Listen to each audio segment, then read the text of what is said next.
अस्सलाम वालेकुम। मेरा नाम जॉन है और आज हमारे साथ एक बार फिर clinical psychologist miss Sadia Irfan मौजूद हैं। अस्सलाम वालेकुम एंड वेलकम मैम। कैसी हैं आप? मैं ठीक हूँ जॉन। वालेकुम सलाम। आप कैसे हैं? अल्लाह का शुक्र मैम। मैम, आपका सबसे पहली बात तो ये कि बहुत शुक्रिया हमें अपना कीमती वक्त देने के लिए।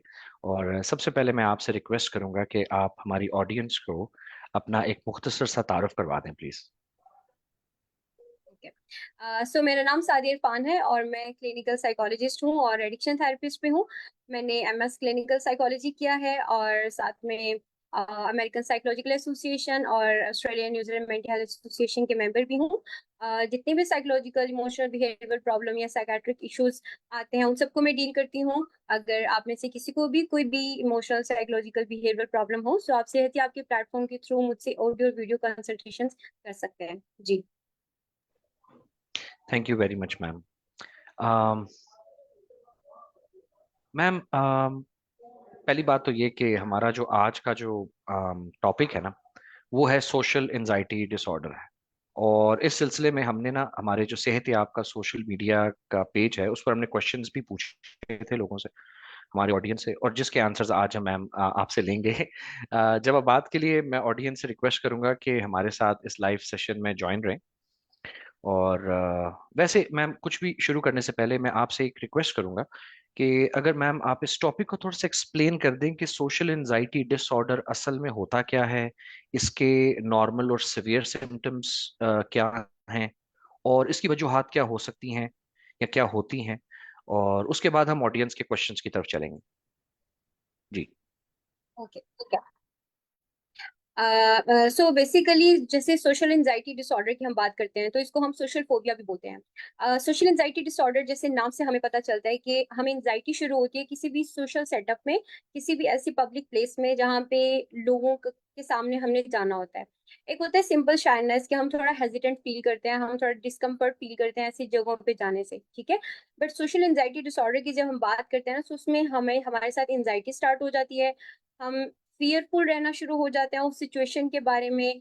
हम एंटिसिपेट करना शुरू कर देते हैं, लाइक क्या होगा, मैं नहीं कर पाऊंगी, मैं बात नहीं कर पाऊंगी, लोग क्या कहेंगे, इस तरह की एंटिसिपेशन शुरू हो जाती है। और जो हमें एंजाइटी शुरू होती है उस एंजाइटी में क्या होता है, जो हमारी फिजिकल सिम्टम्स शुरू हो जाती हैं लाइक पैल्पिटेशन, हार्ट बीट तेज हो जाएगी, स्वेटिंग स्टार्ट हो जाएगी।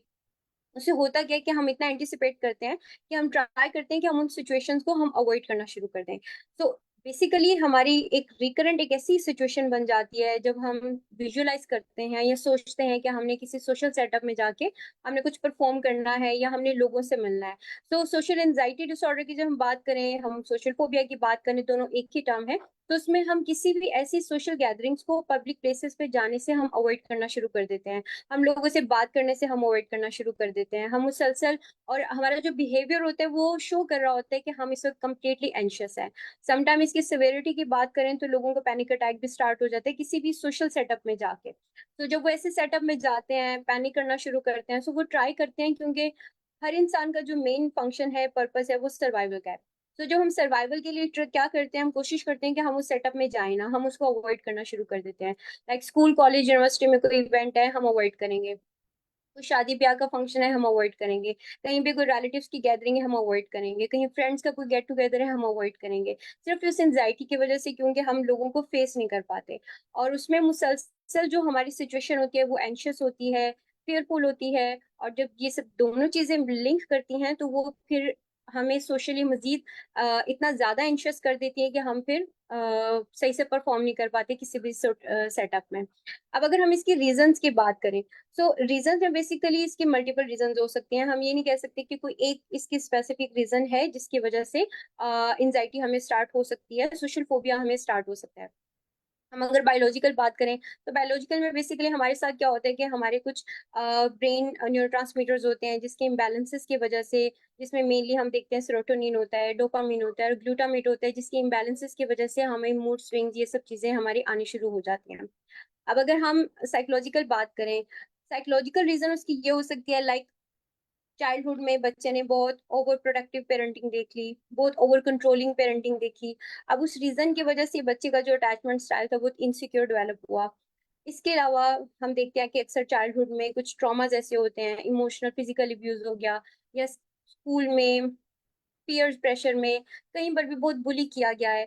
कुछ नेगेटिव एक्सपीरियंसेस लाइफ के ऐसे हुए हैं जिनकी वजह से भी ये प्रॉब्लम स्टार्ट हो जाती है। इसके अलावा अगर हम बात करें, इन्वायरमेंट भी बहुत डीप रोल इसमें प्ले कर रहा होता है। तो डिफरेंट रीजंस हो सकती हैं, उसमें बायोलॉजिकल भी है, उसमें साइकोलॉजिकल भी है, और उसमें इन्वायरमेंटल भी है।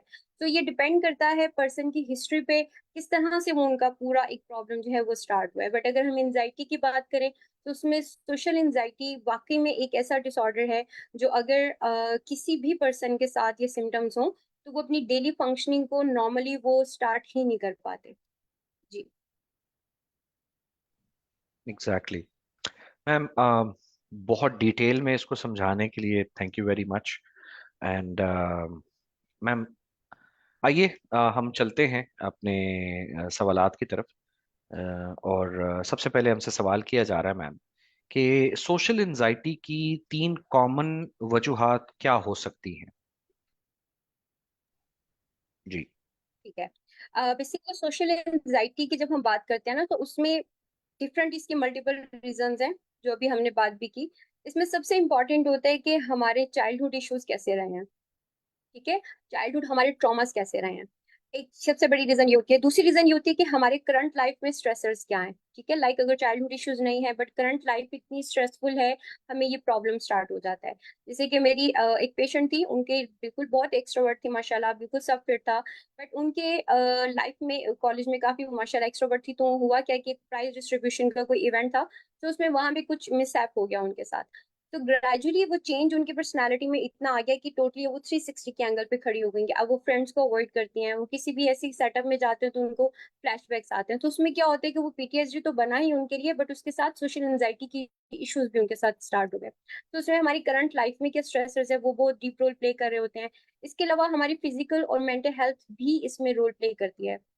जैसे मोस्टली जिनको हेल्थ एंजाइटी होती है, वो भी ट्राई करते हैं कि हम किसी सोशल गैदरिंग में ना जाएं। अच्छा, अगर मैं किसी गैदरिंग में जाऊंगा, लाइक मोस्टली मेल्स जो प्रॉब्लम रिपोर्ट कर रहे होते हैं कि वो मस्जिद में जाके नमाज नहीं पढ़ सकते। वो उनको लगता है कि नमाज पढ़ने जाऊंगा तो मुझे कुछ हो जाएगा, फिर लोग मेरा मजाक बनाएंगे, और उस वजह से फिर वो एम्बेरसमेंट की वजह से वो फिर वापस आ जाते हैं और इतने सेल्फ कॉन्शियस हो जाते हैं। सो डिफरेंट रीजंस हैं जिनमें मेनली ये रीजंस होती हैं। यहाँ हमारे चाइल्डहुड इश्यूज होंगे या करंट लाइफ में कोई प्रॉब्लम ऐसी स्ट्रेसफुल होगी जिसको हम प्रोसेस नहीं कर पा रहे होते, जो कि अनरिजॉल्व होती है। यहाँ पे ये होता है कि हमारी फिजिकल या मेंटल हेल्थ कोई प्रॉब्लम ऐसी होगी जो लिंक करेगी और लीड करेगी हमें सोशल एंजाइटी की तरफ। जी। Thank you very much ma'am, इस चीज़ को स्टार्टिंग से समझाने के लिए कि बचपन से ही चीज़ें हो सकती हैं। आई होप काफ़ी डिटेल में ये चीज़ लोगों को समझ में आएगी। एंड मैम, हमसे दूसरा सवाल किया जा रहा है कि क्या शाइनेस भी सोशल एंजाइटी डिसऑर्डर है। Okay.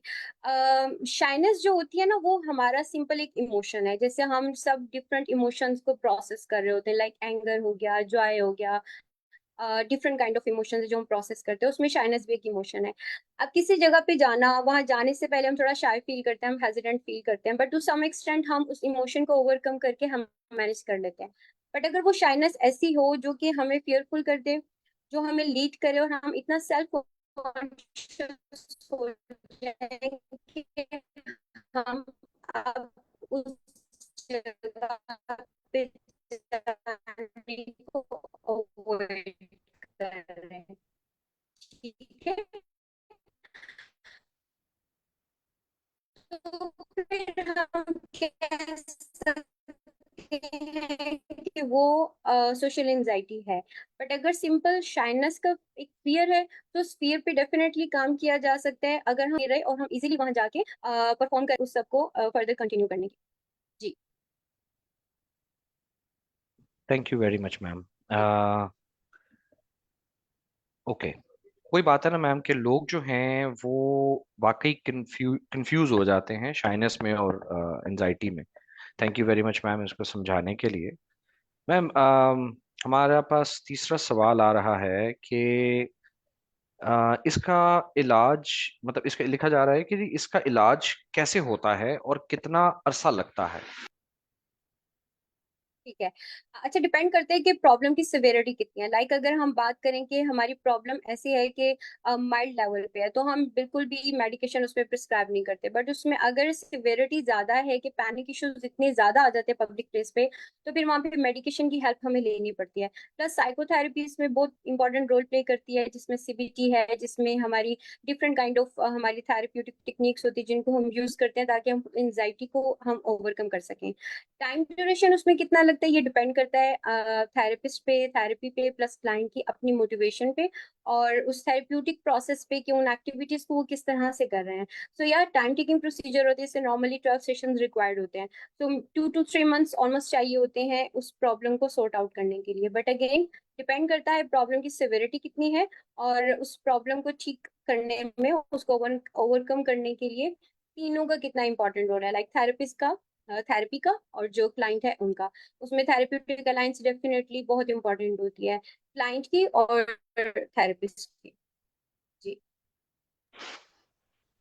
Thank you very much ma'am.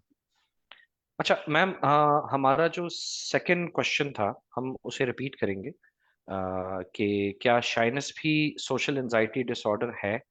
इसके ऊपर जरा दोबारा प्लीज बता दीजिए। Thank you. शाइनेस जो होता है ना, वो हमारा एक इमोशन है सिर्फ, ठीक है। हमारे डिफरेंट काइंड ऑफ इमोशंस होते हैं, उनमें एक शाइनेस एक इमोशन है। अब उस शाइनेस की वजह से अगर किसी जगह पे मैं जाने से घबरा रही हूँ, या मैं थोड़ा फियरफुल हूँ, तो टू सम एक्सटेंट मैं उस फियर पे काम कर लूंगी। अगर मैं उस जगह पे चली गई, मेरी शाइनेस खत्म हो जाएगी, ठीक है।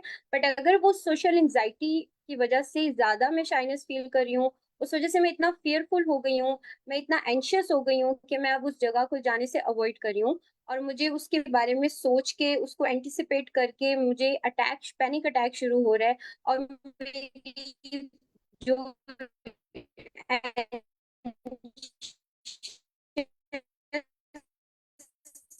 जो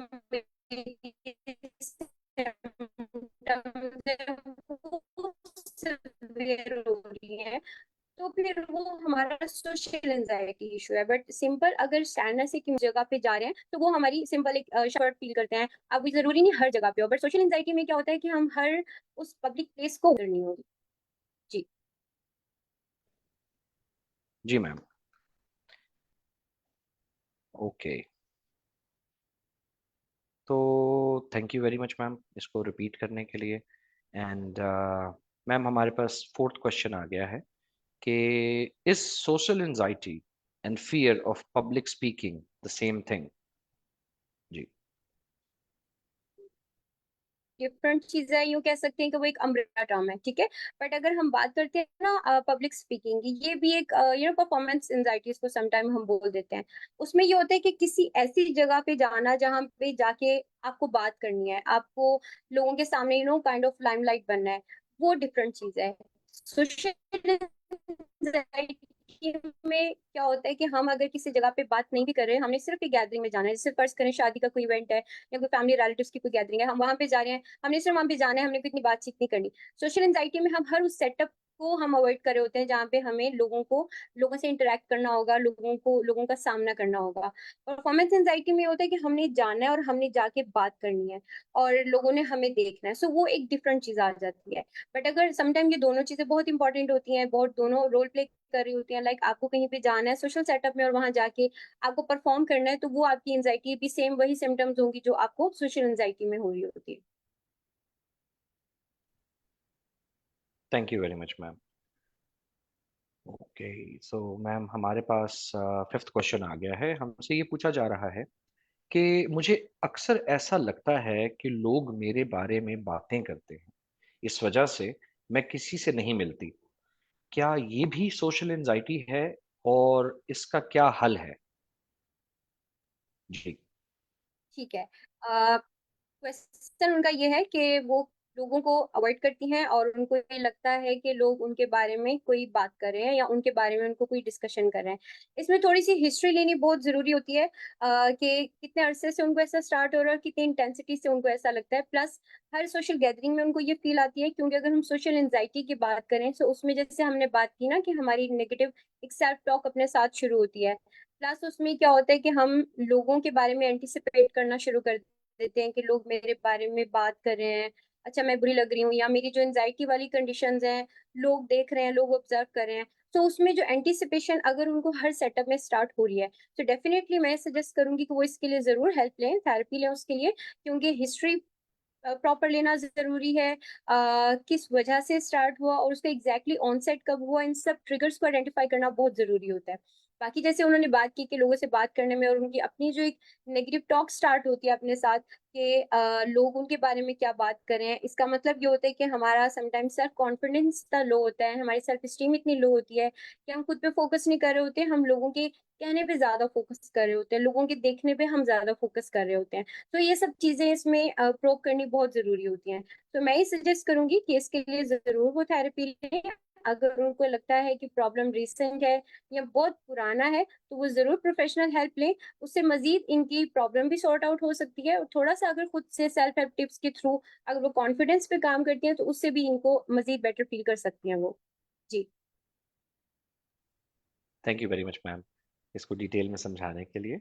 अच्छा मैम, हमसे छठा सवाल किया जा रहा है कि शादी पर ये सोचकर ना जाना कि सब मेरी तरफ देख रहे होंगे और मैं कैसे सबसे बातचीत करूंगा, ये सोच कर घबराहट होती है। तो इसका मतलब इस क्या इसका सलूशन है कि मैं इजीली सोशल गैदरिंग्स या शादियों में जा सकूं? जी।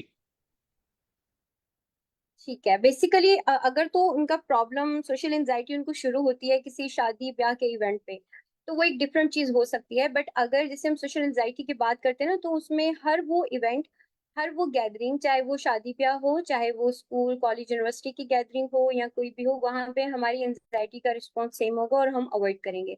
बट अगर जो क्वेश्चन में कह रहे हैं कि शादी ब्याहों पे जाने से, उसमें अगेन हमें देखना होगा कि क्या कोई ऐसा इंसिडेंट प्रीवियसली हुआ हिस्ट्री में जिसकी वजह से उनका एक पैटर्न डेवलप हो गया कि वो शादी पे जाने से गुरेज करते हैं। समटाइम ऐसा होता है कि एक कंपैरिजन रिलेटिव्स में बहुत ज्यादा शुरू हो जाता है, और कोई भी ऐसी गैदरिंग होती है, अक्सर टीनेजर्स में प्रॉब्लम होती है कि वो फिर अवॉइड करना शुरू कर देते हैं। समटाइम पेरेंट्स ही कंपैरिजन शुरू कर देते हैं कि फलां कजन इतना कामयाब हो गया है, या जो कंपैरिजन अक्सर हम सिबलिंग्स में भी ऐड करना शुरू कर देते हैं। तो वो भी समटाइम रीजन होती है, बट उसको हम कंप्लीटली सोशल एंजाइटी नहीं बोलेंगे। उसमें अगेन प्रूव करना जरूरी है कि सिर्फ शादी ब्याह पर ही ऐसा होता है, या हर उस गैदरिंग में वो ऐसा फील करते हैं कि लोग उनके बारे में क्या सोच रहे हैं, उसके बारे में प्रूव करना, उस पर काम करना जरूरी है। बाकी जो घबराहट महसूस होती है और जो उनकी अपनी एंटिसिपेशन शुरू हो रही है, उसके लिए different kind of relaxation tips हैं। अगेन सेल्फ कॉन्फिडेंस को बूस्ट अप करने की जरूरत है, उस पे काम करेंगे तो डेफिनेटली उनकी सिम्टम्स ठीक हो जाएगी। बट जो क्वेश्चन है कि ये एग्जैक्टली सोशल एंजाइटी है या नहीं है, क्योंकि जो इवेंट वो रिपोर्ट करें वो सिर्फ शादी ब्याह का रिपोर्ट करें, तो किसी एक इवेंट पे ना जाना उसको हम सोशल एंजाइटी नहीं कह सकते। जी। जी मैम, थैंक यू। अच्छा जी, तो मैम हमारे पास ये सवाल का जवाब भी आ गया। Thank you very much ma'am.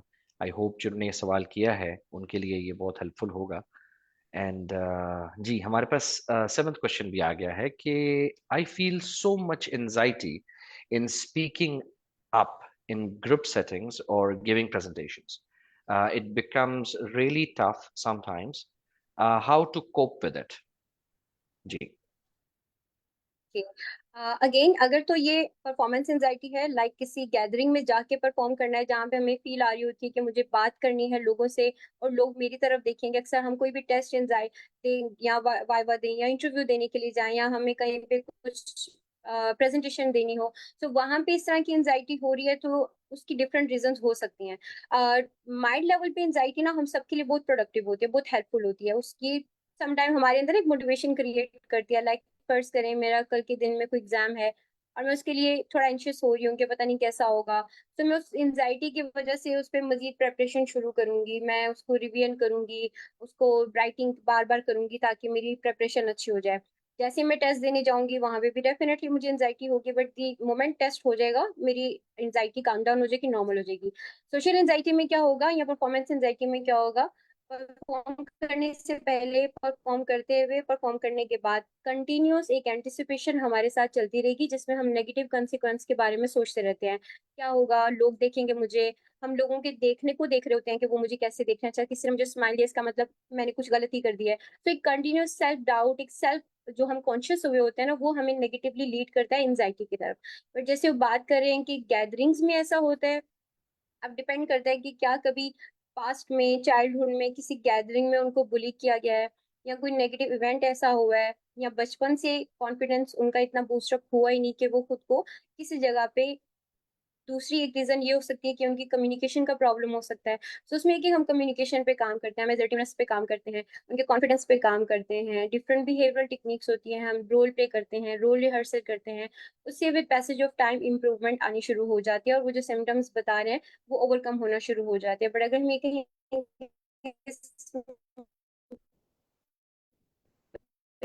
ये सोशल एंजाइटी है, तो सोशल एंजाइटी उनको एंजाइटी हो रही है, तो वो एक डिफरेंट चीज है।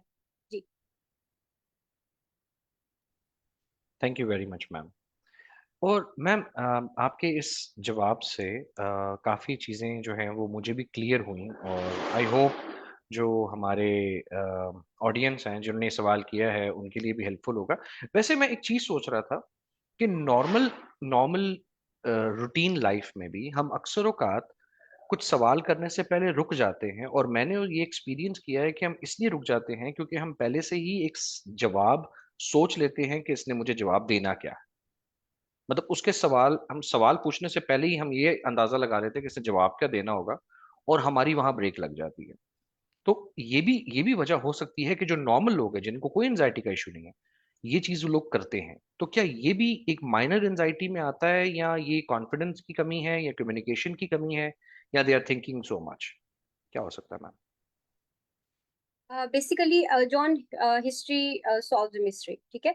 तो उसमें होता है कि हमने पहले हिस्ट्री को प्रोब करना होता है कि क्या पास्ट में कोई ऐसा इवेंट हुआ है कि, पर बचपन में सम टाइम क्या होता है, अगर हम भी थोड़ा अपनी चाइल्डहुड को रिकॉल करें, तो अगर क्लास में कुछ समझ नहीं आया, हमने क्वेश्चन किया तो फ्रेंड्स ने मजाक बनाया, ठीक है, बुली किया उस बात पे, या बड़े होके भी सम टाइम कोई ऐसे एक्सपीरियंसेस हुए, तो हम वहीं पे हमें लगता है कि शायद मेरा सवाल गलत है। या कभी टीचर से क्वेश्चन किया और टीचर ने ही सम टाइम मजाक में बात वैसी कर दी, तो उसमें क्या होता है कि हमें सेल्फ डाउट हो गया कि क्वेश्चन मैं ठीक नहीं करता, मैं जो भी बात करता हूँ मैं सही नहीं करता। तो वो जो कंटिन्यूअस सेल्फ डाउट है ना, वो भी लीड करते हैं हमें परफॉर्मेंस पुअर करने में, ठीक है। अब जैसे आपने क्वेश्चन किया कि सम टाइम होता है कि हम क्वेश्चन करने से पहले हम सोच लेना शुरू कर देते हैं कि अब से मुझे जवाब क्या देना है। उसके साथ में एक चीज ऐड करूंगी कि हम डाउट करते हैं कि पता नहीं मैं सवाल सही भी कर रही हूँ कि नहीं। हो सकता है कि मैं सवाल गलत कर रही हूँ, या लेक्चर जो दिया जा रहे हैं, जो बात हो रही है वो सही हो रही है, मेरी कंप्रिहेंशन में कोई प्रॉब्लम है। तो वो एक कंटिन्यूस जो जर्नी है ना, वो सेल्फ डाउट के बारे में ही है। मुसलसल सोचना, ऑक्युपाइड रहना उसके बारे में। एंजाइटी तो नहीं है, बट हाँ लो कॉन्फिडेंस है, सेल्फ एस्टीम की कमी है, जिसको हम सोशल एंजाइटी तो डेफिनेटली नहीं कहेंगे, बट उसमें यह है कि कॉन्फिडेंस पे फिर हमें काम करने की जरूरत होती है। उसमें जो हमारी एक सेल्फ कंपेनियनशिप है, सेल्फ जिसको हम कहते हैं कि हम कंपैशन जिसको बोलते हैं बेसिकली, उस पे हमें काम करने की जरूरत है, ताकि जो हमारी नजर में जो सेल्फ इमेज है वो जब पॉजिटिव होगा, तो फिर हम कॉन्फिडेंटली हर जगह पे इजीली हम बात भी कर सकते हैं। अगर कहीं पे कोई डाउट है, कोई एम्बिग्यूटी है, हम वो भी क्लियर कर सकते हैं, आप चाहे वो कोई बहुत क्राउडेड प्लेस हो, चाहे कोई वन ओ वन कोई सेटिंग हो। जी ma'am, thank you very much.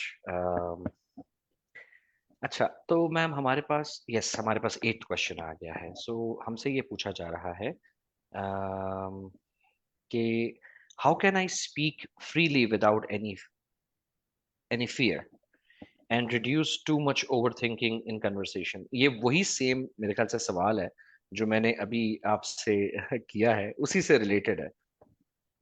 हम्म। ठीक है। अच्छा देखिए, बेसिकली जैसे उन्होंने कहा ना कि ओवर थिंकिंग होती है, और किस तरह से वो फ्रीली बात कर सकते हैं, कम्युनिकेशन कर सकते हैं। दो चीजें होंगी, या तो हम एक टाइम पे ओवर थिंकिंग कर रहे होंगे, ठीक है, फर्ज करें अभी मैं और आप बात कर रहे हैं, तो आप जब बात कर रहे होंगे, मैं आपकी बात अटेंटिवली नहीं सुन रही होंगी, तो मैं कुछ ना कुछ ओवर थिंकिंग कर रही हूँ। द मोमेंट मुझे रियलाइज होगा कि मैं आपके साथ कम्युनिकेशन में हूँ, तो मैं एकदम से ब्लैंक हो जाऊंगी कि हमारी बात क्या हो रही थी। वहां पे मुझे एक डाउट हो सकता है कि अच्छा मैं सवाल दोबारा से करूँ, अच्छा मैं कहूँ अच्छा जॉन आपने भी बात की थी, क्या बात की थी। तो मैं वो समटाइम पूछने से भी ग्रेस करूंगी कि मुझे लगेगा कि नहीं मैं ओवर थिंक कर रही थी। अगर हम ओवर थिंकिंग करें तो हमें अपनी पहले ओवर थिंकिंग पे काम करने की जरूरत है, हमें माइंडफुलनेस पे काम करने की जरूरत है, ताकि हमारी कम्युनिकेशन के दौरान हमारी जो ओवर थिंकिंग है वो ना हो।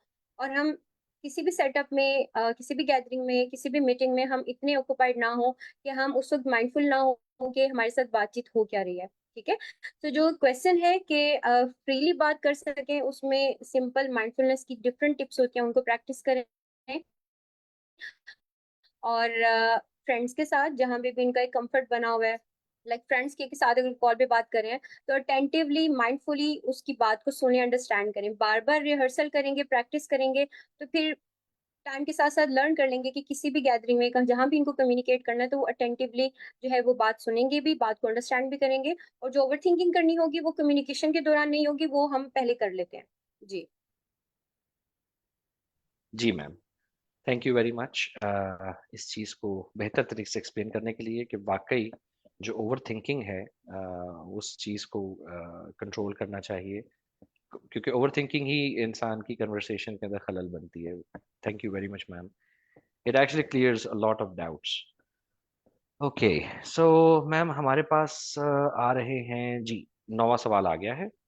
हमसे ये कहा जा रहा है कि मुझे एक मसला है कि मैं कभी सवाल नहीं कर पाता, जस्ट ये सोचकर कि मुझे जज किया जाएगा, मुझे स्टूपिड समझा जाएगा।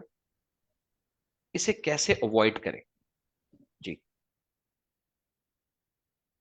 अ, जैसे हम बात करें ना सोशल एंजाइटी की, उसमें देखिए प्रॉब्लम क्या आती है कि हम एंटिसिपेट करते हैं, क्वेश्चन करेंगे, क्वेश्चन करने से पहले हम नेगेटिवली सोचेंगे कि अगेन के सेल्फ डाउट होगा, और हम एंटिसिपेट करेंगे कि मेरी बात का सही जवाब नहीं देंगे और लोग मेरा मजाक बनाएंगे। अब उस पूरे साइकिल में होता क्या है कि हमारा सेल्फ डाउट भी इंक्रीज हो रहा है, हमारा जो लोगों के साथ कम्युनिकेशन है वो भी हमारी अफेक्ट हो रही है नेगेटिवली, और मुसलसल हम एक एंशियस कंडीशन में है जिसमें हम फिजिकल सिम्टम्स भी हम फील करते जा रहे हैं। अब उन फिजिकल सिम्टम्स की वजह से जो हमें एक सेंस उस वक्त डेवलप होती है वो ये होती है, वी आर बीइंग जज्ड, कि लोग मुझे जज करेंगे, लोग मुझे क्रिटिसाइज करेंगे। अब वो इतनी जल्दी जल्दी में ये सब हो रहा होता है कि उस टाइम पे हमारी जो बेस्ट हमें लगता है सर्वाइवल के लिए कि हम उसको अवॉइड करें उस सिचुएशन को, फिर हम उसको जनरलाइज कर देते हैं, हम हर किस्म की गैदरिंग को हम अवॉइड करना शुरू कर देते हैं।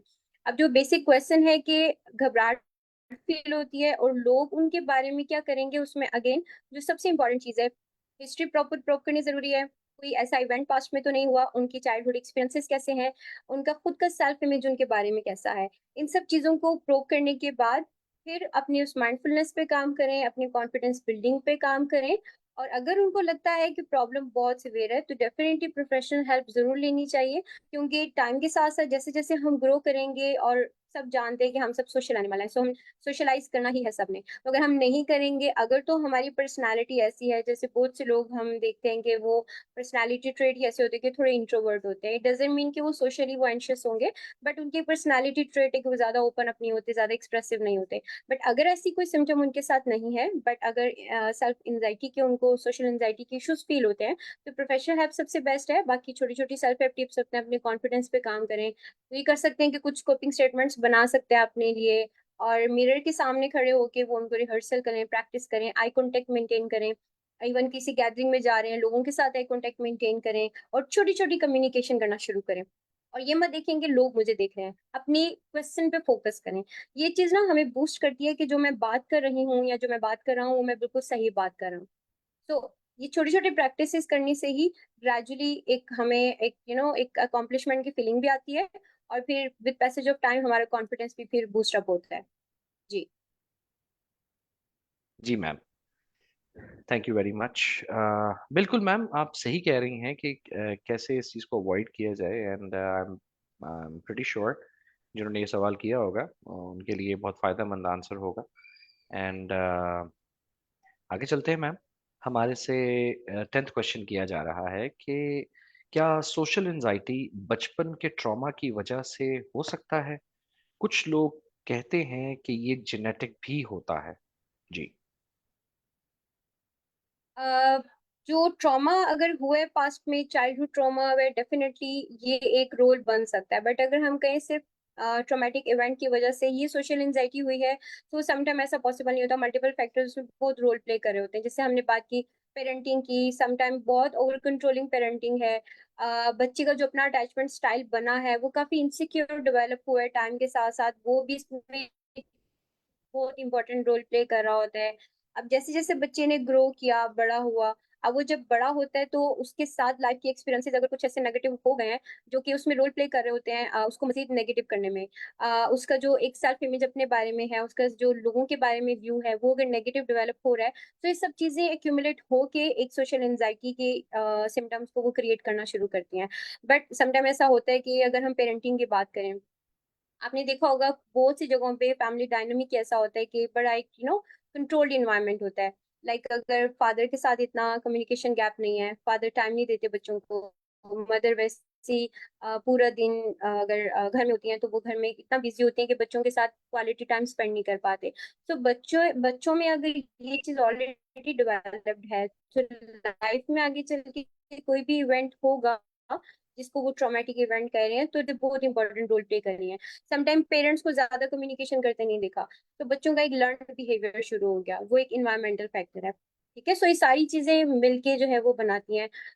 इनहेरिटेंस में भी डेफिनेटली बच्चों में समटाइम ये चीजें आती हैं कि पेरेंट्स या ग्रैंड पेरेंट्स इतने अगर बातचीत नहीं करते थे तो इंट्रोवर्ट टाइप थे, समटाइम बच्चे भी ऐसे होते हैं। बट जरूरी नहीं है कि अगर इंट्रोवर्ट हैं तो वो बिल्कुल भी सोशलाइज नहीं करते होंगे, वो बिल्कुल करते हैं। सोशल एंजाइटी टोटली एक डिफरेंट चीज है कि आपका उसमें जो किसी भी गैदरिंग में, इवन अपने ऐसे इन्वायरमेंट जिसमें आप फुल कंफर्टेबल भी हैं, आपको कोई डिस्कम्फर्ट वाली फीलिंग भी नहीं आती, वहां पे भी आप मुसलसल सेल्फ कॉन्शियस रहेंगे, आप सेल्फ डाउट में ही रहेंगे। वो सोशल एंजाइटी होती है।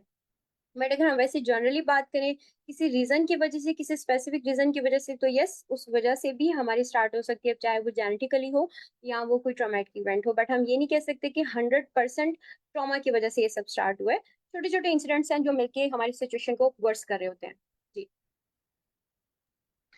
जी ma'am, thank you very much. I am pretty sure कि जिन्होंने सवाल किया है उन्हें इनका जवाब सही से समझ आ गया होगा। क्योंकि वाकई में मैम आप सही कह रही हैं कि बचपन से चीज़ें जो चलती हैं, हर चीज़ को हम बचपन पे ब्लेम नहीं कर सकते। I can I can totally understand. Thank you very much, मेरे भी काफ़ी डाउट्स क्लियर हुए इस पे। एंड यस मैम, आगे चलते हैं। हमारे पास 11th क्वेश्चन आ गया है और हमसे पूछा जा रहा है कि मैं अक्सर नए और इवन जानने वाले लोगों से भी बात करते हुए ब्लैंक हो जाती हूँ और कॉन्फिडेंस लूज कर जाती हूँ। क्या ये भी सोशल एंजाइटी की वजह से है? जी। बेसिकली अगर तो अपने जानने वाले लोगों से भी वो कॉन्फिडेंस लूज कर रही हैं और वो बात करते करते ब्लैंक हो रही हैं, सो इसका मतलब कि वो मेंटली ऑक्युपाइड है, ओवर थिंकिंग बहुत ज्यादा है, और डिफरेंट मल्टीपल रीजन हो सकते हैं जिसकी वजह से ये उनके सिम्टम्स हैं। ठीक है, तो उसमें सबसे इम्पोर्टेंट चीज जो देखने की जरूरत है वो ये है कि अगर तो उनका सेटअप कुछ इस तरह का है कि लाइक कोई पीछे ट्रॉमा हुआ या उनको कोई बुली किया गया है, उस रीजन की वजह से वो अवॉइड करती हैं, या करंट लाइफ में वो इतनी ऑक्युपाइड है किसी भी स्ट्रेसर की वजह से, किसी भी ऐसी प्रॉब्लम की वजह से जिसकी वजह से वो उसको थोड़ा सा इस तरह से करती हैं कि वो मैनेज नहीं कर पा रही, वो उसको हैंडल नहीं कर पा रही। तो उस ऑक्यूपेशन पे काम किया जा सकता है कि वो इतना मेंटली ऑक्युपाइड है कि वो उस करंट स्ट्रेसर्स को भी वो अपने उस स्ट्रेसर के दौरान वो देख रही होती हैं। अब जिन लोगों से बात कर रही हैं, क्या वो स्पेसिफिक लोग हैं या हर तरह के लोगों से बात करते हुए ब्लैंक हो रही हैं? तो इन सब चीजों को देखना, प्रॉपर असेस करना समटाइम्स जरूरी होता है कि वो उसको प्रॉपर असेस करें। और असेस करने के बाद फिर हम देख सकते हैं कि किन कौन सी ऐसी रीजंस हैं जो कि रोल प्ले कर रही हैं उनकी इस चीज को, जो उनको मेंटली हर वक्त ऑक्युपाइड रखते हैं। आपने अक्सर देखा होगा कि बहुत से लोग होते हैं ना, हम लोग भी समटाइम अगर तो हम थोड़ा सा डिस्ट्रेस्ड हैं किसी फीलिंग की वजह से, किसी प्रॉब्लम की वजह से, तो हम 24 घंटे ना हम ओवर थिंक कर रहे होते हैं। और उस वजह से हम यूजुअली अवॉइड करते हैं किसी कम्युनिकेशन को। और अगर हम कम्युनिकेट कर भी रहे हैं किसी से, तो उस कम्युनिकेशन के दौरान हम क्या कर रहे होते हैं, हम बात तो कर रहे हैं, फिजिकली प्रेजेंट है, बट मेंटली हम टोटली एब्सेंट हो जाएंगे। सो वो जो ब्लैंक हो रही है कन्वर्सेशन के दौरान, वो रीजन भी हो सकती है। उसके लिए सिंपल माइंडफुलनेस की प्रैक्टिसेस होती हैं, बहुत सी छोटी छोटी टिप्स हैं जिनको वो प्रैक्टिस करें, और इंटेंशनली इस तरह से प्रैक्टिस करें कि जब वो किसी से कम्युनिकेट कर रही हो तो खुद को अटेंटिव रखें उस टाइम पे। ठीक है, अटेंटिव रखेंगी तो फिर हम उस टाइम पे ऑक्यूपाइड नहीं होंगे। समटाइम ये होता है कि हम अपने लिए कुछ रूल्स सेट कर लेते हैं कि लाइक अगर मुझे किसी फ्रेंड से 15 मिनट्स बात करनी है, सो मैं 15 मिनट्स पहले खुद को सजेशंस दूंगी कि मुझे जो भी बात करनी है, मुझे उसमें फुल अटेंटिव रहना है, मुझे प्रेजेंट रहना है, मुझे हर बात को इजीली कंप्रीहेंड करना है। जब हम फुली फोकस्ड होके अटेंटिव होके अपनी किसी सिम्टम पे काम करते हैं, तो डेफिनेटली वो सॉर्ट आउट भी होती है। और जब हम उसको ओवरकम कर लेते हैं, हमारा कॉन्फिडेंस भी बूस्ट होता है उससे। जी। जी ma'am, thank you very much ma'am. बिल्कुल सही कहा आपने। कॉन्फिडेंस जितना ज़्यादा बूस्ट होगा, उतना ज़्यादा जो है वो एक ह्यूमन बीइंग के लिए it's really easy to cope up with the outer world. अच्छा जी मैम, हमारे पास 12th क्वेश्चन आ गया है जिसमें हमसे कहा जा रहा है कि how can parents help their teenagers with social anxiety. जी। इसमें बेसिकली बहुत इंपॉर्टेंट होता है, क्वेश्चन बहुत इंपॉर्टेंट है, क्योंकि जैसे मेरा मानना ये है कि जो छोटा बच्चा जब होता है, लाइक जब वो घर में ग्रो कर रहा होता है, तो वो अपने प्राइमरी केयर गिवर्स, अब चाहे वो पेरेंट्स हैं, चाहे वो बाकी रिलेटिव्स हैं, चाहे वो दादा दादी नाना नानी कोई भी है, वो उनको ऑब्जर्व कर रहा होता है, वो उनकी कम्युनिकेशन स्टाइल्स को देख रहा होता है, वो उनकी रिलेशनशिप आपस में जो है उनको वो ऑब्जर्व कर रहा होता है। अब वही टाइम होते हैं जिसमें एक बच्चा जब बड़ा होके घर से बाहर निकलना शुरू करेगा, चाहे वो स्कूल सेटअप में जा रहे हैं या वैसे ही थोड़ा बाहर खेलना शुरू कर रहा है, तो वो घर से ना एक कॉन्फिडेंस लेके निकल रहा होता है। अपना जो एक इमोशनल कप होता है ना, अगर तो वो पेरेंट्स के लव केयर अटेंशन के साथ वो फुल हुआ है, तो बच्चे का कॉन्फिडेंस भी हायर होगा, उसका सेल्फ लव भी उसका हायर होगा, और वो इजीली सोशलाइज कर सकेगा बाहर की दुनिया के साथ। ठीक है, बट अगर पेरेंट्स के साथ, जैसे अभी हमने बात की कि फैमिली डायनामिक ही इस तरह का है कि आपस के रिलेशनशिप ठीक नहीं है, पेरेंटल कन्फ्लिक्ट बहुत ज्यादा होते हैं, इवन सिबलिंग राइवलरी है, या घर में उसने माहौल बच्चे ने ऐसा देखा ही नहीं, तो उसका एक लर्न बिहेवियर शुरू हो जाएगा, जो वो फिर बाहर की दुनिया में भी वैसे ही फिर वो मैनिफेस्ट करेगा। टीनेज में जब बच्चे जाते हैं, समटाइम वो बहुत इंपॉर्टेंट, बहुत वल्नरेबल एज होती है, बहुत क्रूशियल एज होती है बच्चों की, जिसमें पेरेंट्स को बहुत एक डीप जो है नजर रखनी पड़ती है बच्चों पे।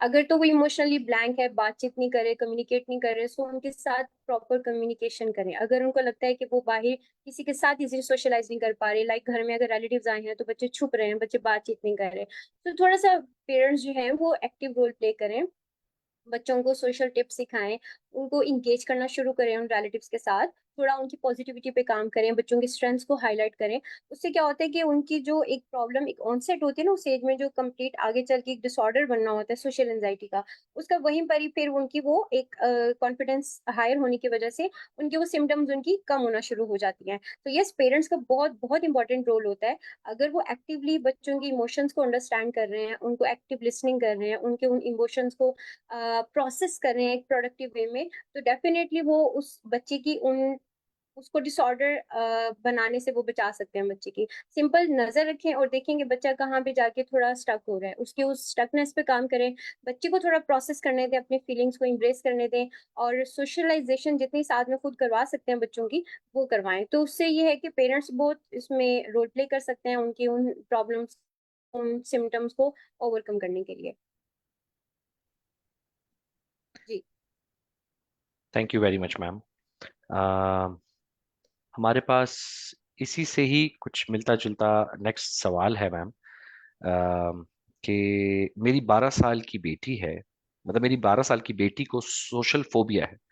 वो हमारे अलावा किसी से बात नहीं करती और कहती है कि स्कूल में हर कोई उसे घूरता है और उसके बारे में बात करते हैं, जबकि टीचर्स कहते हैं कि ऐसा नहीं है। उसे खुद ही ऐसा फील होता है। How can I help her as a parent. जी। देखिए, 12 साल की बच्ची है, तो उसमें क्या होता है कि ये एज ऐसी होती है जिसमें पुबर्टिकल चेंजेस बच्चों में आ रही होती है, चाहे वो लड़का है चाहे वो लड़की है। अब उस एज में, जैसे अभी हम पहले बात कर रहे थे कि टीनेज एक ऐसी एज होती है जो काफी क्रूशियल एज होती है। अब अगर पिरियडिकल चेंजेस बच्चे में आ रही है साथ साथ, तो उसमें इसका मतलब हर इमोशन बहुत पीक पे होगा। जैसे क्वेश्चन में वो कह रहे हैं कि टीचर्स ऐसा रिपोर्ट नहीं करे, बट उनको बच्ची जो है वो रिपोर्ट करती है कि सब उसको घूर रहे हैं। सो इसका मतलब स्कूल सेटअप में कुछ ऐसा इशू है जहाँ पे बच्ची के इमोशंस स्टक हुए हुए हैं।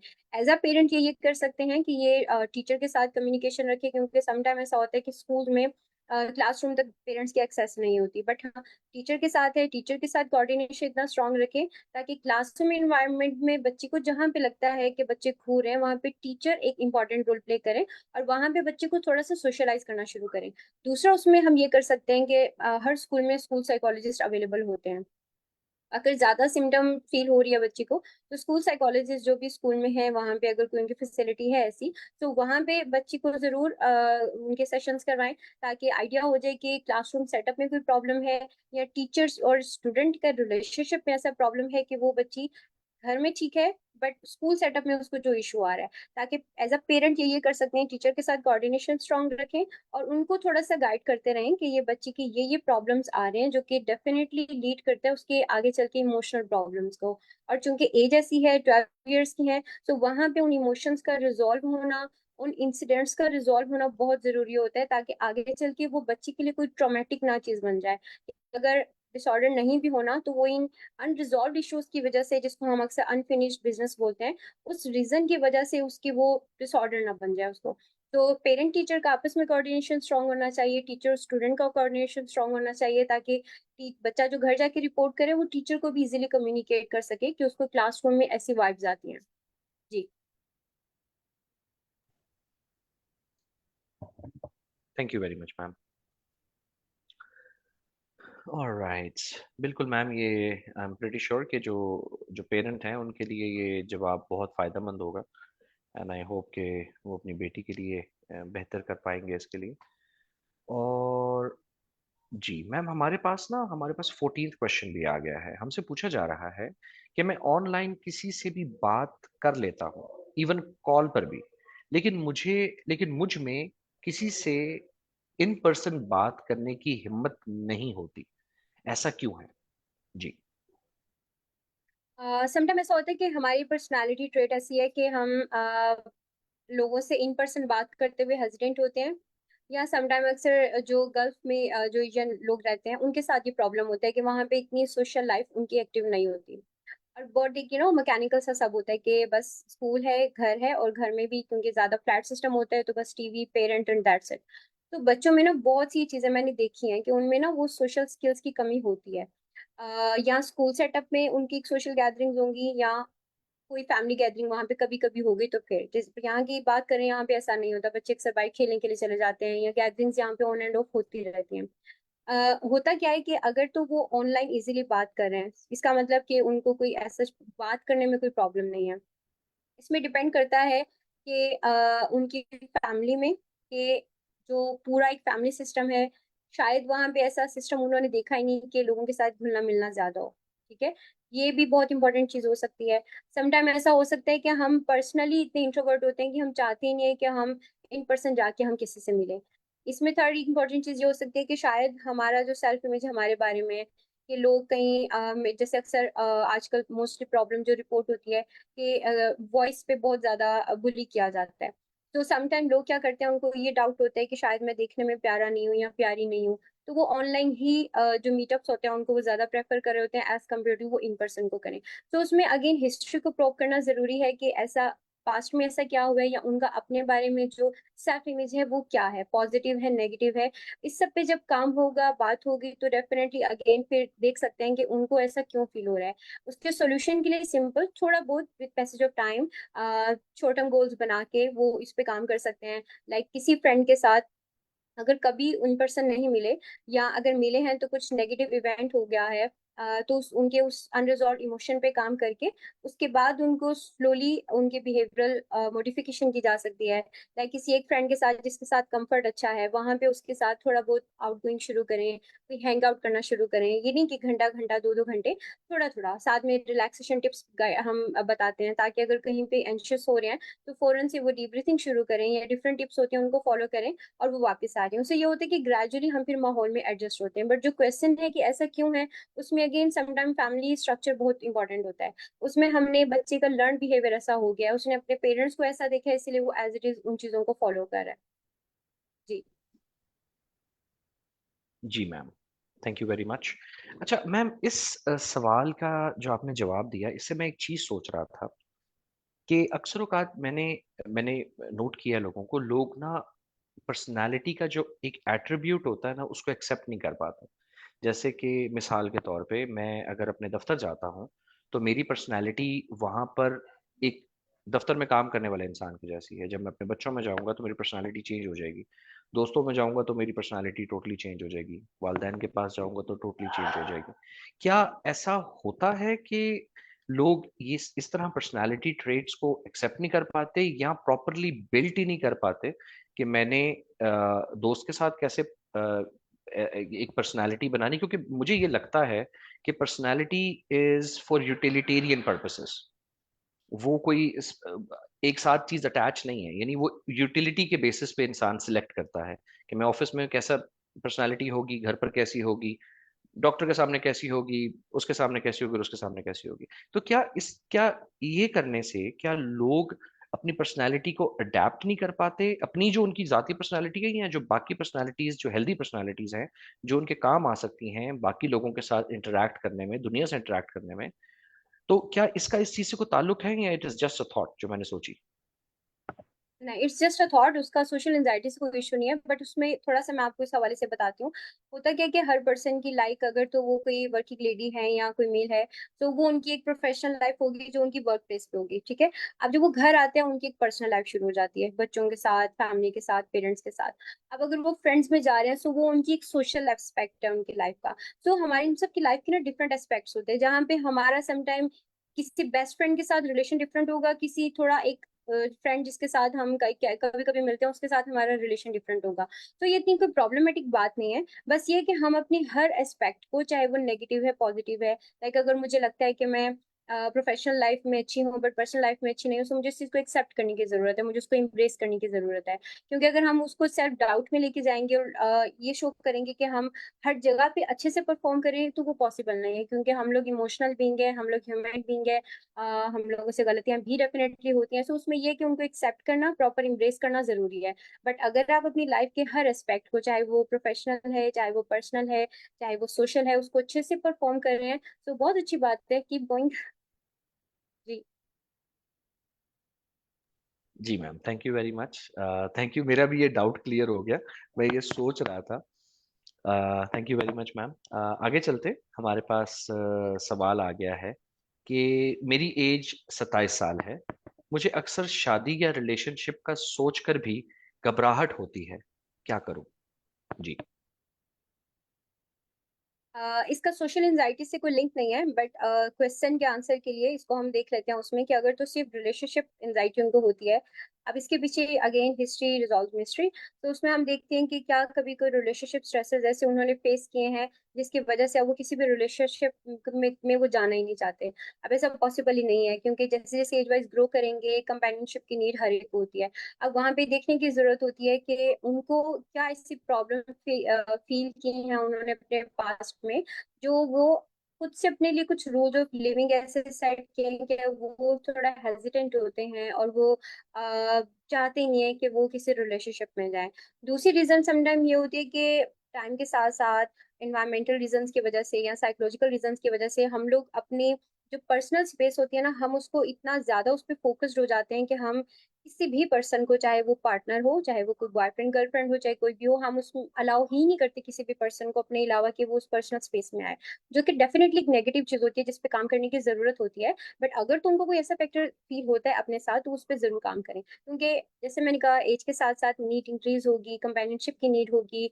ना चाहते हुए भी दिल करता है, क्योंकि हम अगर माहौल में जब हम बाहर निकलते हैं, हम किसी को भी देखते हैं तो कहीं डीप डाउन कोई ना कोई ऐसी थॉट हमें ट्रिगर करती है। तो उन सब चीजों से बचने के लिए बहुत जरूरी है, पहले उसकी रीजंस को आइडेंटिफाई करें कि उनके साथ ऐसा क्यों है।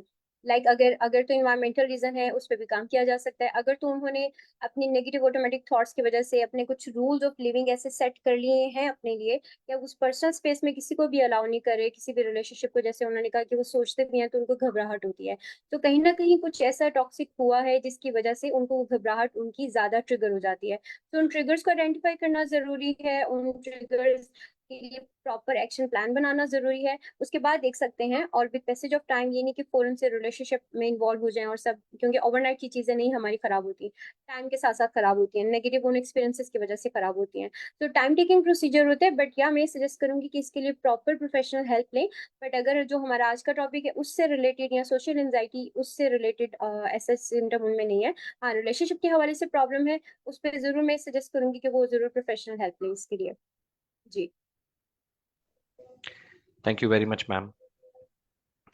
मैम, इस सवाल के जवाब से काफी चीजें क्लियर हुई, लेकिन एक सवाल मेरे वैसे ही मेरे जहन में एक आ रहा था कि अक्सर औकात लोगों को शायद कंफ्यूजन हो जाती है, क्योंकि मैं एक आर्टिकल पढ़ रहा था उस पे, सोशियोलॉजी पे, जिसमें उन्होंने बड़ी अच्छी बात की कि हम इन एज अ ह्यूमन, हम लोग बहुत ज्यादा कंफ्यूज कर देते हैं with relationship and connection. Like there is a confusion people have, लोगों में कंफ्यूजन पाई जाती है in terms of relationship and connection में, because there is a difference between a relation and a connection.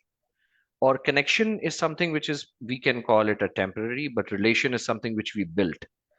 तो अक्सर औकात लोग कनेक्शन बनाने से भी डरते हैं, तो क्या ये उस जुमरे में आती है बात?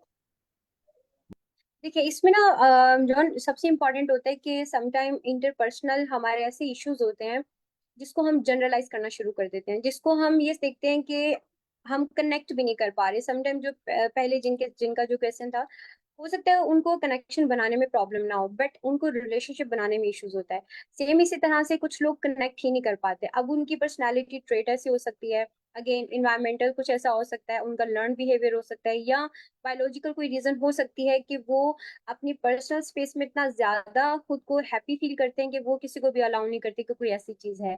अगर तो कनेक्शन भी डेवलप नहीं हो रहा, रिलेशनशिप भी डेवलप, उसका मतलब इंटरपर्सनल इश्यूज उनके अपने सेल्फ के साथ इतने हैं, और कुछ एक्सपीरियंसेस की वजह से वो चीज उनकी फिक्स हो चुकी हुई है, जो कि अभी तो शायद समटाइम बहुत से पेशेंट्स ये भी रिपोर्ट करते हैं कि उनको कोई प्रॉब्लम नहीं होती ऐसी लाइफ से, बट कुछ टाइम बाद ये प्रॉब्लमेटिक बन जाती है हम सबके लिए। तो आगे चल के बजाय कि प्रॉब्लमेटिक हो, टाइमली काम कर लें तो वो ज्यादा बेटर होता है। बट क्या, जो आप बात करें, बिल्कुल ऐसा होता है कि हमें कनेक्शन बनाने में प्रॉब्लम होती है हमारे लोगों से। अब उसमें हमारी समटाइम कम्युनिकेशन प्रॉब्लम भी स्टार्ट हो जाती है, क्योंकि जब हम बात नहीं करेंगे हमें आइडिया नहीं होगा कि हम कहाँ पे असर्टिवनेस शो करें, कहाँ पे हम एक्सप्रेसिव हों, कहाँ पे हम थोड़ा सा बैकफुट पे जाएं। तो ये चीजें टाइम के साथ साथ और प्रैक्टिस के साथ साथ आती हैं। बट अगर कनेक्शन बनाने में भी प्रॉब्लम है, लोगों से कम्युनिकेट करने में प्रॉब्लम है, आपको रिलेशनशिप बनाने में भी प्रॉब्लम है, तो वहां पे इन सब चीजों के पीछे जो रीजन है, को रीजन है, उसको देखना, उसको अनरिजॉल्व करना, सॉरी उसको रिजॉल्व करना, वो सब चीजें बहुत मैटर कर रही होती हैं। उसके बाद हम देख सकते हैं कि पहले वो कनेक्शन बनाने शुरू करें, लोगों के साथ बातचीत करनी शुरू करें, कम्युनिकेशन प्रॉपर शुरू करें, उसके बाद चाहे वो रिलेशनशिप बनाए। अब रिलेशनशिप जरूरी नहीं कि किसी ऑपोजिट जेंडर के साथ हो, वो उनका किसी के साथ भी हो सकता है, आपका फ्रेंड के साथ भी एक बेटर रिलेशनशिप हो सकता है कि आप कम्युनिकेट इतने अच्छे से कर रहे हैं, आप एक दूसरे की नीड्स को अंडरस्टैंड कर रहे हैं, आप इवन फ्रेंड्स का आपस में रिलेशनशिप बहुत हेल्दी होता है, तो फिर हम रिलेशनशिप की फर्दर जो आगे काउंसलिंग होती है, छोटी छोटी टिप्स होती हैं, हम उनको फॉलो करना शुरू करते हैं। बट इसके लिए जो बात आप करें ना, उसमें फिर हमें बहुत को रीजन से काम करने की जरूरत होती है। Thank you very much ma'am, that explains a lot. Thank you very much. And ma'am, आगे चलते हमसे। जी, हमारे पास 16th क्वेश्चन आ गया है, और उसमें हमसे पूछा जा रहा है कि what are top 3 things to avoid social anxiety? जी। आ, वो रीजन जिसको हमें अवॉइड करना चाहिए सोशल एंजाइटी होने से। सबसे इम्पोर्टेंट चीज कि अगर तो लाइफ की आपको लगता है कि कोई इमोशन आपका ऐसा स्टक हो चुका हुआ है, जो कर रही हूँ, तो अपने उस इमोशन पे काम करना चाहिए। ठीक है, फर्ज करें कि मैं किसी सोशल गैदरिंग में गई हूँ, अब वहां पे जाके मेरा जो फोकस है, जो एक सोशल एंजाइटी की हम बात कर रहे हैं, कि मैं मुसलसल एंशियस रहूंगी, मैं फियरफुल रहूंगी, और मैं एंटिसिपेट करती रहूंगी लोग मेरे बारे में क्या कर रहे हैं या क्या सोच रहे हैं। अच्छा, किसी कोई मुझे हंस के देखा, इसका मतलब मैं ठीक नहीं लग रही, या मैंने बात सही नहीं की। एक सेल्फ डाउट कंटिन्यूस मेरे साथ चल रहा है। तो उसमें क्या होता है कि हमें कोशिश करनी चाहिए कि हम अपना फोकस खुद से हटा के लोग क्या कर रहे हैं उस पे फोकस लेके जाएं। क्योंकि अगर तो मैं अपने उस एंशियस स्टेट पे फोकस करती रहूंगी तो मैं घबराती रहूंगी, परेशान रहूंगी, अपसेट रहूंगी। फिर मैं कोशिश करूंगी कि मैं उस जगह को अवॉइड करूं, और मैं उस सिचुएशन में अगर हूँ तो मैं फौरन वहां से उस जगह से हट जाऊं। और मोस्टली ये केसेस रिपोर्ट भी होते हैं। इसके अलावा उसमें ये होता है कि जो नेगेटिव सेल्फ टॉक मुसलसल हम करते हैं ना, हमें उसको थोड़ा सा, बिल्कुल हमें उस पर गुरेज करना चाहिए। कि लाइक अगर मैं किसी जगह पे जा रही हूँ, मैं फर्ज करें शादी पे जाना है मैंने, और मैं उसके लिए रेडी हो गई हूँ, तो अब मैंने देखे कि हाँ मैं अच्छी लग रही हूँ, ठीक है, ओके, सब फिट है। अब मैं जब वहां जाऊंगी, सब मुझे ये नहीं देखना कि सब मुझे देख रहे हैं, सब मेरे बारे में बात कर रहे हैं। मुझे उस माहौल में खुद को अडेप्ट करना है, मुझे वहां के उसको खुद को माइंडफुली इंगेज करना है उस माहौल में। बट अगर मैं ये देखती रहूंगी कि लोग मेरे बारे में देख रहे हैं, एंटिसिपेशन मेरी होगी, और नेगेटिव कॉन्सिक्वेंसेस को मैं ओवरथिंक करती रहूंगी, तो फिर वहां पे ये हमारी प्रॉब्लम शुरू हो जाती है। थर्डली ये है कि अपने कॉन्फिडेंस पे फुल उसको बूस्टअप रखें। कहीं पर भी जाते हैं, सेल्फ डाउट अपने साथ ना शुरू करें। सेल्फ डाउट शुरू करेंगे तो फिर उसमें अगेन प्रॉब्लम पाइल अप होना शुरू हो जाती है, और वो फिर चीजें फिर हमारी हो जाती हैं। एक और इसमें मैं ऐड करूंगी, समटाइम ये होता है कि लाइफ में अगर कोई इंसिडेंट ऐसा हो गया, लाइक जिसमें हमें कुछ हमें कोई ट्रिगर आ गया किसी सोशल सेटअप में, तो हम समटाइम उसको फिर जनरलाइज कर देते हैं। डेफिनेटली हमारे कंट्रोल में नहीं होता, ये रिकरेंट होता है। बट ये कि हम उसको इतना ज्यादा जनरलाइज कर देते हैं कि अच्छा, एक सेटअप में, एक सेटिंग में मेरे साथ ऐसा हुआ, तो अब हर सेटिंग में मेरे साथ ऐसा ही होगा। तो ये चीजें चूंकि टाइम के साथ साथ डेवलप होती हैं, मेनली जो हमारा कंट्रोल होना चाहिए वो ये कि हम अपने खुद से सेल्फ, अपने फोकस को हटा के लोगों पे फोकस करना शुरू करें, खुद को उस टाइम पे माइंडफुल बनाना शुरू करें। और ये कंटिन्यूस नेगेटिव सेल्फ टॉक हम खुद के साथ करते रहते हैं, क्या होगा, कैसे होगा, लोग मेरे बारे में क्या कहेंगे, अगर मुझे वहां पे कुछ पैनिक अटैक आ गया तो फिर मेरा मजाक बनेगा, मुझे स्वेटिंग शुरू हो रही है तो लोग देखेंगे, लोग नेगेटिव मेरे बारे में बात करेंगे। अब ये मुसलसल एक नेगेटिव सेल्फ टॉक है जो हम करते चले जाते हैं। तो वो फिर लीड करती है, हमारे बिहेवियर को अफेक्ट करती है, और वो बिहेवियर क्या होता है कि फिर हम अवॉइड करना शुरू कर देते हैं। तो अपनी उस एंजाइटी की इस पूरे विशियस साइकिल को अंडरस्टैंड करते हुए ट्राई करें कि खुद को उस विशियस साइकिल में स्टक ना करें, अपने आप को बिल्कुल फ्रीली मूव करवाएं। और कहीं पर भी जा रहे हैं, इन तीन चार चीजों से गुरेज करेंगे तो ऑटोमेटिकली वो जो एंजाइटी हमें होती है वो हमारी कंट्रोल होगी। बट उससे भी ज्यादा जरूरी है कि प्रोफेशनल हेल्प लें, ताकि को रीजंस को आइडेंटिफाई किया जा सके, और प्रॉपर एक्शन प्लान बना के, गोल्स बना के, उन पे फिर हम उनको ओवरकम कर सकें। जी। जी ma'am, thank you very much. Ma'am, इससे एक मुझे बात याद आई। मैं एक हमारे बड़े सीनियर डॉक्टर साहब हैं, वो एक दफ़ा एक बड़ी मज़े की बात कर रहे थे कि मुझसे किसी ने कहा कि डॉक्टर साहब, मैं ना बहुत ज़्यादा सोचता हूँ, बहुत ओवर थिंक करता हूँ, तो मैं उसको कैसे रोकूं। तो मुझे डॉक्टर साहब ने एक बात बताई, तो मैं हंसा भी और मुझे बड़ी अच्छी भी लगी उनकी बात। कि उन्होंने कहा कि बेटा देखो, दिल का काम है धड़कना, खून पहुंचाना, और दिमाग का काम है सोचना, और लंग्स का काम है सांस लेना। अब मैं लंग्स का काम रोक सकता हूँ, दिल का काम रोक सकता हूँ? नहीं रोक सकता। तो दिमाग का काम ही ओवर मतलब सोचना है, तो मैं उसको कैसे रोक सकता हूँ? आप मुझे ये बताएं। तो मैं तो आपका प्रोसेस ही रोक दूंगा सारा, अगर मैं आपकी सोचें रोक दूंगा। तो कहते हैं कि उस पे फिर हम फोकस के बारे में बताते हैं कि आप एक चीज पर फोकस करें, तो वो चीज ठीक हो जाती है। तो आपकी बात से मुझे बड़ी अच्छी बात याद आई कि हाँ, इमोशंस और ये सारी चीजें जो हैं, ये बीच में बहुत बड़ा रोल प्ले करती हैं। तो यस अच्छा, इसमें मैम। मैं ऐड करूंगी, जॉन, इसमें ना होता क्या है कि कहते हैं कि सुबह जब हम उठते हैं, उठने से लेके रात डीप स्लीप में जाने तक, हम हर पर्सन अराउंड अप्रोक्सीमेटली 6,000 थॉट्स वो उसके माइंड में चल रही होती हैं। अब अब अगर हम सोचें कि कल के दिन में हमने 6,000 थॉट्स को प्रोसेस किया, तो हमें शायद एक भी याद ना हो, हमें सिर्फ वो याद होगी जिनके साथ हमारे इमोशंस अटैच हैं। तो या ये चीज है, ब्रेन का काम है, माइंड का काम है सोचना, उसने सोचना ही है। बट हमें क्या ओवर थिंक करना है, ये जरूर हमारे कंट्रोल में होता है। जी। जी ma'am, thank you very much. इस चीज को वाकई में मैं प्रॉपरली अंडरस्टैंड कर पाया हूँ। तो मैम आगे चलते हैं, हमारे पास 17th क्वेश्चन आ गया है जिसमें हमसे ये पूछा जा रहा है कि सोशल फोबिया का इलाज साइकोलॉजिस्ट करता है या साइकियाट्रिस्ट? जी। अ, जो सोशल फोबिया है या सोशल एंजाइटी है, अगेन डिपेंड करता है कि किस लेवल पे फॉल करें, लाइक क्या डिग्री है, माइल्ड है, सिवियर है, मॉडरेट है। अगर तो माइल्ड मॉडरेट है तो definitely through activities, through different types of psychotherapy हम उनकी उन बिहेवियर्स पे काम करते हैं, हम रिलैक्सेशन टिप्स लेते हैं, हम डिफरेंट हमारी जो टिप्स होती हैं हम उनको फॉलो करते हैं, तो फिर हम उनकी उन एंजाइटी को कंट्रोल कर सकते हैं। बट अगर प्रॉब्लम इतना सिवियर है, जैसे मेरे पास एक पेशेंट आई थी, उनको इतना ज्यादा सोशल फोबिया था कि वो थोड़ा सोचती भी थी ना खुद को, कि विजुअलाइज करती थी कि मैं किसी इवेंट पे जा रही हूँ, सो उनको पैनिक सिवियर अटैक शुरू हो जाता था इवन घर पर ही। कि उनका जो उनके फैमिली ने रिपोर्ट किया था कि उनके जो जॉ है वो बिल्कुल लॉक हो जाते थे। सो उसमें फिर अगेन उनको ट्रैंकुलाइजर्स देते थे, हॉस्पिटल लेके जाते थे। तो वो सिवियरिटी पे डिपेंड कर रहा होता है कि अगर तो प्रॉब्लम बहुत सिवियर है तो यस हमें मेडिकेशन भी चाहिए और हमें साइकोथेरेपी भी चाहिए। बट अगर प्रॉब्लम उनका माइंड है और वो इजीली मैनेज कर सकते हैं, like with help of any mental health professional, तो फिर जरूर हम उस पे मेडिकेशन के बगैर हम उस पे काम कर सकते हैं। तो अगर तो सिवियरिटी है तो दोनों साइकेट्रिस्ट प्लस क्लिनिकल साइकोलॉजिस्ट दोनों मिलके उस प्रॉब्लम को सॉर्ट आउट करते हैं। अगेन डिपेंड करता है प्रॉब्लम की सिवियरिटी पे। जी ma'am, thank you very much.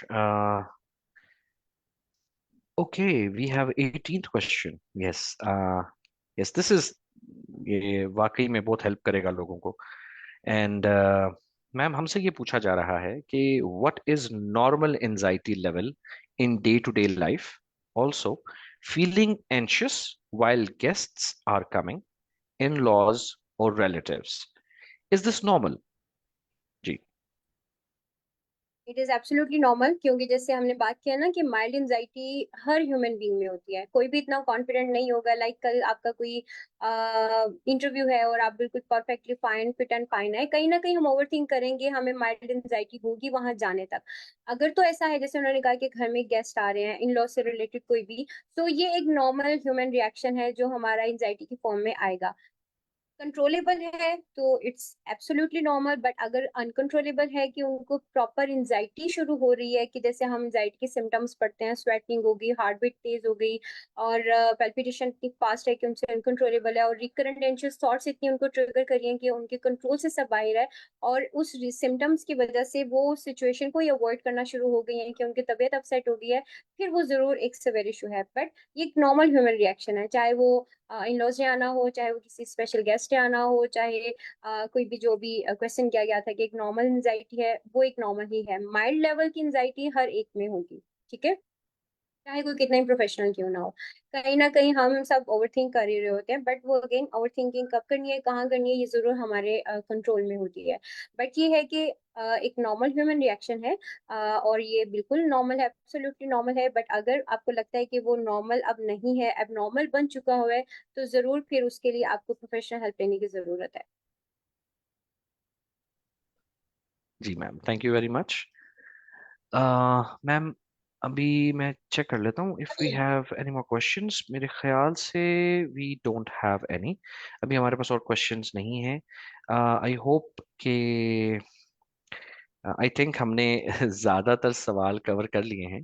और मैम जवाबात देने का बहुत शुक्रिया, प्लस जो मेरी छोटी मोटी कन्फ्यूजन थी वो भी दूर करने का।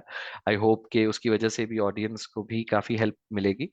एंड मैम क्या आप ऑडियंस से इस टॉपिक पर मजीद कुछ कहना चाहेंगी या कुछ टिप्स देना चाहेंगी जो उनके लिए यूजफुल हो? जी। श्योर, सबसे इम्पोर्टेंट ये है कि अपने सेल्फ इमेज को हमेशा आपको पॉजिटिव रखने की जरूरत है।